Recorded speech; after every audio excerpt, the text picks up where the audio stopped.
Hi there everybody, and welcome back to the 50 heavy metal bands that you need to know. During the first episode, we took a look at bands number 50 to 41, so now it's time for another 10-some of groups that you as a metal fan may already know, but need to revisit. Either that, or if you're a newer metal fan, these are groups that you should certainly check out. A lot of these are going to be younger groups, ones that are developing, or underground groups that have gotten some attention, with some old school classics, some legends you may have forgotten about thrown in there. So let's go ahead and get started with part 2 of 50 heavy metal bands that you need to know, starting with number 40, and number 40 is Wayfarer.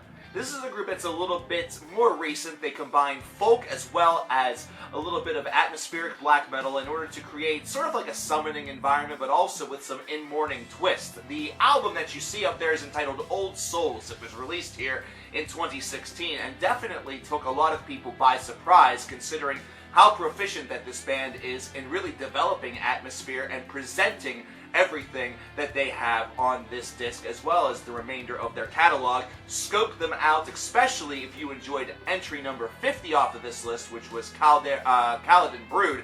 You'll definitely like Wayfarer as well. Number 39 is Vektor. Their brand new album, Terminal Redux, is currently a contender for Album of the Year on this channel. So what are they all about? They have thrash metal, they have a little bit of prog, they have some death metal interspliced in there as well. This is a band that is literally the definition of hybrid, and they're a band that's doing it exceptionally well. It feels like with each album and track that they put out, they are somehow, some way, getting better. This is only their third album. The maturity level is rising. This is a group that more people need to hear, and more people need to understand the majesty that Vektor really represents. If this is your first time hearing the name, scope out the audio sample that's down in the description box, as it is with all of these bands, and definitely experience it for yourself. Number 38 is If These Trees Could Talk. This is an instrumental progressive metal project that has a little bit of progressive rock dust in there as well. Their album Bones of a Dying World was a true surprise here in 2016, considering just how well they were able to paint these atmospheres, throwing in a little bit of post-rock into the fold as well. The Giving Tree, which is a song off of the album that you can hear down below, is an excellent example to what this band can accomplish, but the whole entire album will absolutely shape-shift your view on instrumental metal if you're not a fan of it as of right now. Number 37 is Schammasch. This is a band that did something truly unique this year, similar to what Swallow the Sun did in 2015 by releasing a triple album. Triangle is the name of that disc, so 3 sides to a triangle, 3 parts to the album. Makes a lot of sense, I guess. This is a black metal group that has avant-garde influences. There is nothing really traditional about this band, and similar to a band such as Vektor, they seem to be improving with every single release, gaining more and more confidence in their songwriting, while also continuing to build upon it, giving it a strange and foreboding atmosphere, while also having some beautiful moments that make this absolutely worth it. This is a can't-miss release. Do not let the triple album length of, 90 to 100 minutes, which seems kind of strange, to really upset you. Definitely scope out Schammasch. Number 36 is Embryonic Devourment. Their album from a couple years ago is entitled Reptilian Agenda, and this is a technical/brutal death metal band, probably one of the only ones that I will recommend on this list, but they are absolutely exceptional. They have a lot of just gore-obsessed lyricism that also intersplices with the technical side that they bring, which is blistering. If you're a fan of bands such as Vulvodynia, you certainly got to check out Embryonic Devourment and see where some of the competition really lies. It's brutal, it's gory, it's a mess, it's a lot of fun. Number 35 is Exhumed. Speaking of gore metal, we have one of the granddaddies of gore metal, and let me tell you something, I just used a copy of their album Necrocracy from a couple of years back, and it has not left my car in the however long that I've had it. It is just such a fun album. These guys are death metal with big time riffs, great lyricism, and just a lot of fun.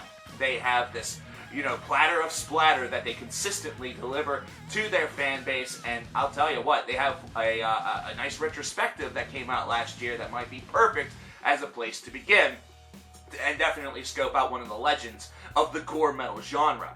Number 34, we have Arma. They have an album this year in Paradise Gallows, which sounds like Doomsday itself in some varieties. There's some southern metal, there's some sludge metal, there's some death metal, there's even some remnants of some progressive avant-garde. This band literally takes the hybrid idea presented by a group such as Vektor and says, you know what, anything you can do, I can do better, and I can make this sound like we are literally in Fallout 4. It's insane and ridiculous, and this band just has doomsday-laden vocals laced throughout this whole entire thing, and if you like long songs, Arma has you covered. They are unafraid to push past the 10-minute envelope in order to craft atmosphere that is truly foreboding and truly, truly destructive. Great band, scope them out now, make them famous. Number 33, Siege's Even. This is a band of the progressive metal variety that is no longer with us, sadly, but their run was truly magnificent. This is a band that I felt, if they had a little bit more press coverage and attention, could have been seen as one of the new big four of progressive metal, you know?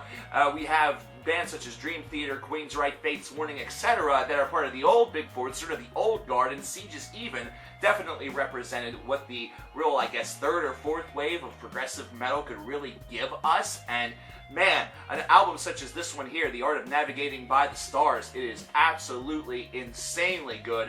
Cannot recommend it enough. Scope out this band, scope out their back catalog.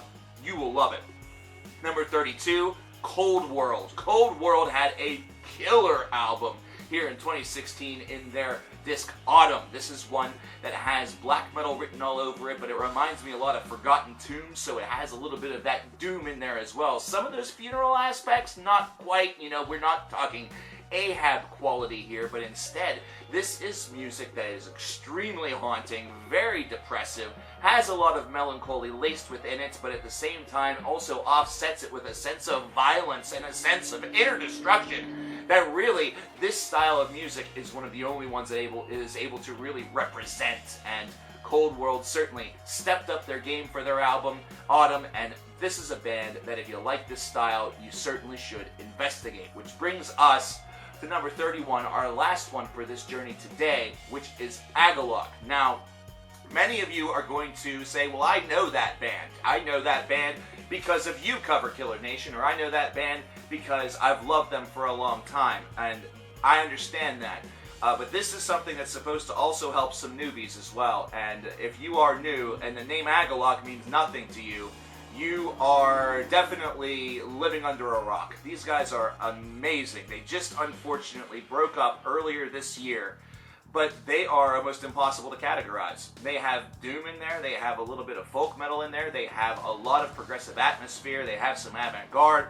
They are a band that really wrote the textbook of what it means to use atmosphere to your advantage, and the album The Mantle is probably one of the most transformative works that I have ever listened to within my heavy metal journey. This is literally one of the best bands that I've ever heard.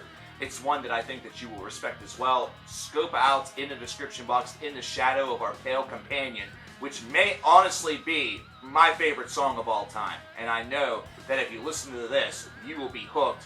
Those of you who have known this band, whether it be through me or through your own self-discovery, listen to the song again, just because you and I both know it's that damn good. Well, there you have it, ladies and gentlemen. Part 2 is in the books. Stay tuned. Part 3 will be coming your way very soon as we count down 50 heavy metal bands that you absolutely need to know as a holiday gift to all of you guys this year. Thank you very much for all of your continued support. I love you all. I'm Cover Killer Nation, and I'll talk to you guys next time. Take care. Hey guys, thanks for watching this video. If you want to see part 1 and haven't already, scope out the link to your left. On the link to your right, scope out other album reviews done this year from the 5 recently released series. This is a great series that you definitely need to see. Scope it out over there. You can also subscribe and check out my Patreon. If you did that, I would be very appreciative. I'm CKN. I'll talk to you next time. Have a good one.